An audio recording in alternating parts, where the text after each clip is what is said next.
Oke, selamat malam. Assalamualaikum warahmatullahi wabarakatuh. Semoga hari ini dalam keadaan sehat semua ya.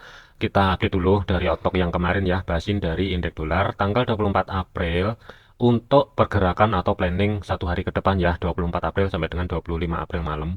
Tentunya kita lihatin dulu dari segi temperin satu indeks dolar. Kemarin itu harga drop ke bawah dikarenakan dampak dari data fundamental yang dirilis di Amerika itu negatif. Kemarin itu kan down. Untuk saat ini harga ini kita lihatin dulu ketika menyentuh atau balik dari bawah ya, balik dari bawah ke atas menyentuh level area support weekly, support pertama weekly yang saat ini berubah fungsi menjadi level area resisten 105.87. Ini ada reaksi, ada 4 candle dari segi time frame H1 yang menguji level area tersebut. Akankah ini nanti break atau enggak, saya masih belum tahu. Cuman kalaupun misalkan tidak break potensial, mungkin ya dia akan menguji level low minggu lalu yang berada di 105.74. Ini mungkin akan terjadi. Tetapi batas maksimal mungkin dari segi time frame daily penutupan hari ini ya. Kalau misalkan kalaupun ada turun, tidak mampu break atau membentuk low di bawahnya 105.74, ini mungkin potensial koreksinya dari segi time frame kecil ini mungkin ya sudah selesai. Potensial lanjut ke atas menuju 106.12. Batas maksimal untuk minggu ini zona pantaunya adalah 106.38, mungkin akan tercapai. Tetapi hati-hati karena kalau kita lihatin dari segi time frame satu ini lumayan lebar juga, lumayan panjang juga untuk level area situsnya. Dan ini kalau hari ini harga mampu bergerak minimal di tengah-tengah 106 lah kurang lebih sebagai physical level. Ini bisa dikatakan false break. Itu yang pertama. Kesimpulannya untuk indeks dolar adalah potensial ini masih uptrend, tetapi hati-hati kalau dari segi time frame daily ini nanti harga mampu bergerak di atasnya 105.87, potensial mungkin akan lanjut ke atas 106.12. Tetapi yang saya khawatirkan pergerakan ketika ke atas ini menahan pergerakan, tetapi ada sedikit reaksi turun ke bawah 105.74 baru harga ini keangkat ke atas. Ini yang skenario yang saya khawatirkan. Tetapi batasan terbawah adalah kurang lebih di kisaran level area 105.59. Kalau malam ini justru indeks dolar bergerak ke bawah, kehilangan level area support minor yang berada di 105.59, potensial mungkin koreksi akan berlanjut menuju 105.48, baru potensial ini mungkin akan lanjut ke atas. Jadi ini hati-hati untuk indeks dolar. Potensial terjadinya koreksi ini masih belum bisa dikatakan selesai kecuali harga ini mampu tutup di atasnya 105.87 dari segi time frame daily, penutupan daily hari ini ya. Kemudian untuk gold, pergerakan untuk gold kemarin ya, ini saya ulas dulu. Harusnya ya, yang ada entry kemarin yang nyimak outlook di minggu ini ya, kalau harga tidak mampu bergerak di atasnya 2412, ini mungkin sell dengan targetnya TP1 ada di 2340, TP2 maksimal adalah 2293. Ini saya ulang biar nggak salah paham ya. TP1 kena, TP2 kena. Ini kurang lebih jaraknya dari atas ke bawah ini 1100 pip. Harusnya yang kalau misalkan teman-teman ngikutin di outlook kemarin di hari Sabtu, ini harusnya udah keluar semua. Kurang lebih anggap aja antara 900 sampai dengan 1000 pip ini dapat. Kalau misalkan entry 0,01 aja, ini kurang lebih profitnya sudah 90 sampai dengan 100 dolar. Ini yang pertama. Yang kedua adalah kalau misalkan ya harga tidak mampu bergerak menuju di level area di atasnya 2410 ya. Skenario sell kedua itu ketika zona yang di sini break. Ini mungkin bisa cari ancang-ancang setup sell, dan ini kedua ini valid. Status saat ini adalah sudah selesai. Kemudian di video yang kemarin itu saya antisipasi kalau misalkan kita lihatin dari segi support 2 weekly yang berada di 2293, ini kan kesentuh. Kalau kita lihatin dari segi time frame satu, pas banget di level area tersebut harga ke reject ke atas menuju zona supply terdekat saat ini yang bertumpuk dengan support pertama weekly atau saat ini berubah fungsi menjadi level area resisten 2340.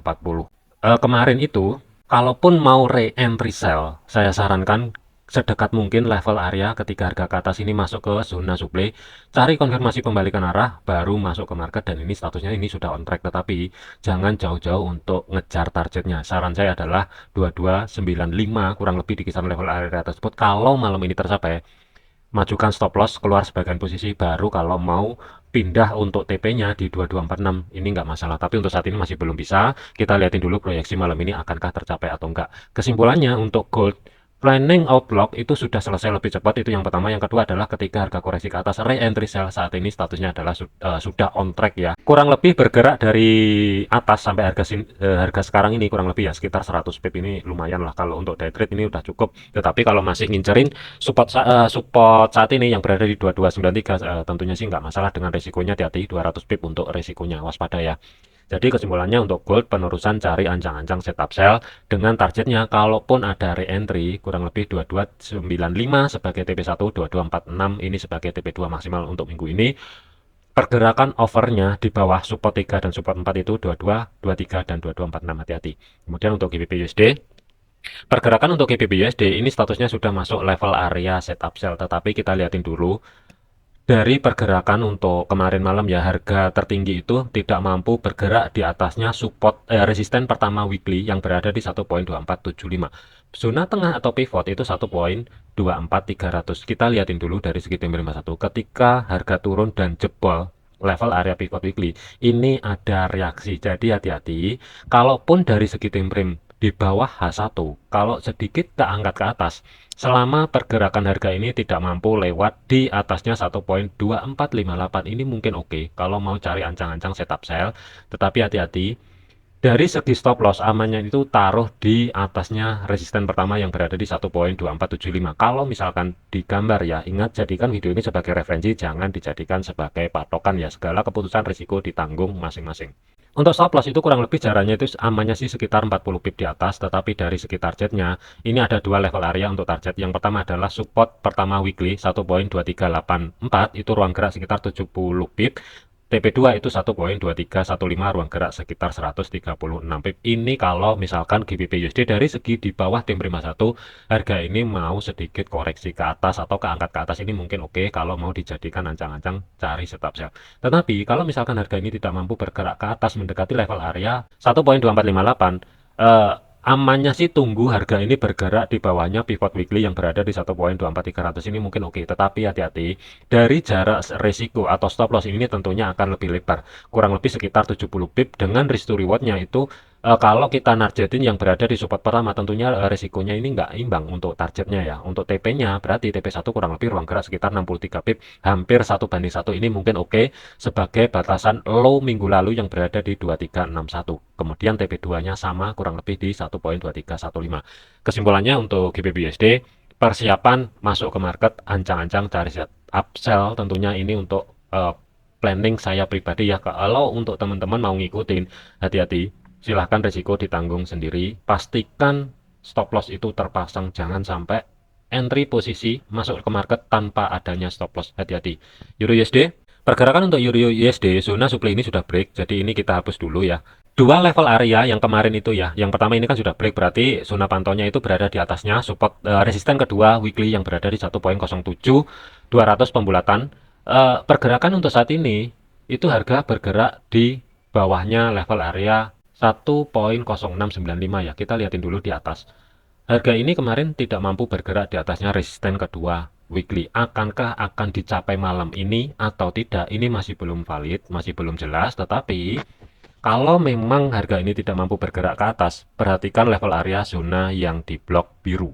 Batasnya adalah kalau misalkan ini harga keangkat ke atas dan zona biru ini tidak di break ke atas, ini mungkin oke kalau dijadikan pertimbangan untuk cari setup sell. Tentunya pastikan nanti ya, kalau misalkan mau harga ke atas, tunggu konfirmasi pembalikan arah keluar dari zona blok biru, ini mungkin oke kalau mau dijadikan ancang-ancang cari setup sell. Statusnya saat ini untuk Euro USD ini masih wait and see. Zona pantau atas itu adalah 1.07200 pembulatan, itu yang pertama. Yang kedua adalah level area zona yang di blok biru ini.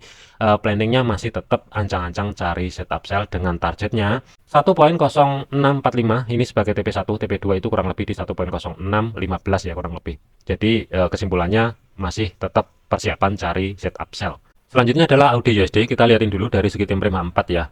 Di outlook kemarin itu sudah saya sampaikan, kalaupun re-entry sell atau masuk ke market ya dengan cari posisi sell, silahkan cari sendiri di level-level yang di blok hijau, dua level area tersebut, di mana ada konfirmasi pembalikan arah yang valid. Di situ mungkin bisa dijadikan ancang-ancang atau persiapan masuk ke market. Untuk zona bawah, zona supply yang sebelumnya supply ya, ini sudah di break, jadi ini kita tidak bisa kategorikan lagi sebagai acuan. supportnya itu masih tetap berada di 0,6471. Kemudian kita lihat dari segi time frame H1. Pergerakan H1 ini masih belum valid, akankah ini lanjut ke bawah atau retest sekali lagi di level area 0,6536. Kuncinya adalah high di minggu lalu yang berada di 0,6493, kurang lebih di level garis hitam. Nah, ini high di minggu lalu ya. Kalau high minggu lalu ini bertahan, potensial ini mungkin masih akan lanjut ke atas. Tetapi kalau dari segi time frame daily malam ini harga mampu bergerak ke bawah, di bawahnya 0,6493 ini mungkin potensial akan lanjut menuju zona tengah weekly yang berada di 0,6427. Kesimpulannya untuk AUD USD masih tetap wait and see, cari ancang-ancang setup sell. Dua skenario yang mesti kita perhatikan. Yang pertama adalah kalau harga keangkat ke atas selama zona blok biru ini tidak di break ke atas, tunggu konfirmasi pembalikan arah keluar dari zona yang di blok biru ini, mungkin oke untuk ancang-ancang cari setup sell dengan risikonya itu 40 pip, TP1 bebas. TP1 itu bisa di 0,6471 atau 0,6427, ini fleksibel aja. Kalau mau taruh yang atas itu kurang lebih ruang gerak sekitar 52 pip. Tetapi kalau milih yang bawah itu ruang gerak sekitar 96 pip ya kurang lebih. Tetapi kita lihatin dulu kalau misalkan harga ini tidak mampu bergerak ke atas dan sebelum penutupan daily harga mampu bergerak balik di bawahnya high di minggu lalu yang berada di 0,6493, ini mungkin akan langsung menuju level area 0,6427, potensial 65% ya. Jadi ada dua skenario. Skenario yang pertama yang di sini, kemudian skenario yang dua kalau misalkan harga tidak mampu keangkat ke atas, planningnya masih tetap sell, tetapi pastikan harga ini mampu turun terlebih dahulu di level area 0,6493 atau 6490, nggak masalah. Dengan resiko ini agak lebar 50 pip sebagai resikonya, tetapi dari segi targetnya ruang gerak sekitar 66 pip ini mungkin oke. Jadi ada dua skenario. Skenario yang kedua alternatif ini ya, kalau misalkan harga tidak mampu bergerak ke bawah 0,6490 pemblotan, ini skip dulu, jangan dipakai dulu, ini rawan harga bergerak ke atas. USD CAD, pergerakan untuk USD CAD ini sudah on track ya, meskipun zona demand di bawah ini jebol, tetapi ini nggak lama harga ini sudah mampu bergerak di atasnya level area yang sebelumnya support 2 weekly saat ini. Ketika harga di bawah ya, ini kan level area resisten, dan resisten ini sudah kejebol. Ini sudah valid menurut saya pribadi ya, ini sudah valid kalau mau masuk ke market, tetapi kita lihatin dulu dari segi stop loss. Low ya terdekat itu kurang lebih kan berada di 1,3654. Untuk sejarah stop loss itu minimal sedikit di bawahnya 45 pip, ini sebenarnya sih nggak masalah, tetapi kita lihatin dulu dari segi target. TP1 itu saya kalau ngeliatin harga kayak gini, ini lebih prefer naruh TP1 berada di 1,3784, ruang gerak sekitar 94 pip, dan TP2 itu ruang gerak sekitar 135 pip berada di 1,3825. Kalau untuk saya pribadi, kesimpulan untuk USD CAD ini sudah on track, sudah bisa masuk ke market untuk posisi saya pribadi. Selanjutnya adalah USD Swiss. Pergerakan untuk USD Swiss ini sudah on track ya, tetapi ini sedikit nggak sesuai dengan planning ya. Kita hapus dulu ini yang di sini, atau perkecil dulu lah, perkecil dulu di sini ya. Kita bahasin dulu ketika harga ke bawah masuk ke level area zona demand, harga ke reject ke atas. Konfirmasinya itu kalau kita lihatin dari segi time frame H1 nggak kelihatan. Tapi kalau kita lihatin dari segi time frame M15 ini kelihatan di sini ada dua candle bullish, kemudian ada satu merah candle bearish ya, tetapi dia tidak mampu membentuk low baru. Kemudian M15 selanjutnya harga ini bodinya ini ke break. Ini bisa dikategorikan sebagai konfirmasi untuk ancang-ancang cari setup buy sebenarnya, dan statusnya saat ini sudah on track.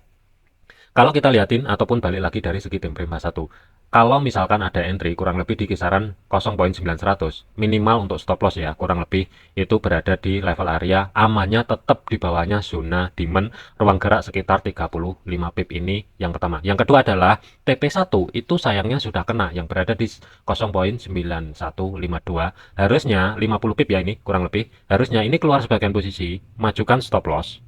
Baru untuk TP2 yang kemarin dibahasin ya, itu kan maksimal jangan jauh-jauh terlebih dahulu di 0,91200 sebagai target. Untuk minggu ini masih ada ruang sekitar 100 pip, ini nggak masalah, statusnya adalah USD Swiss ini sudah on track.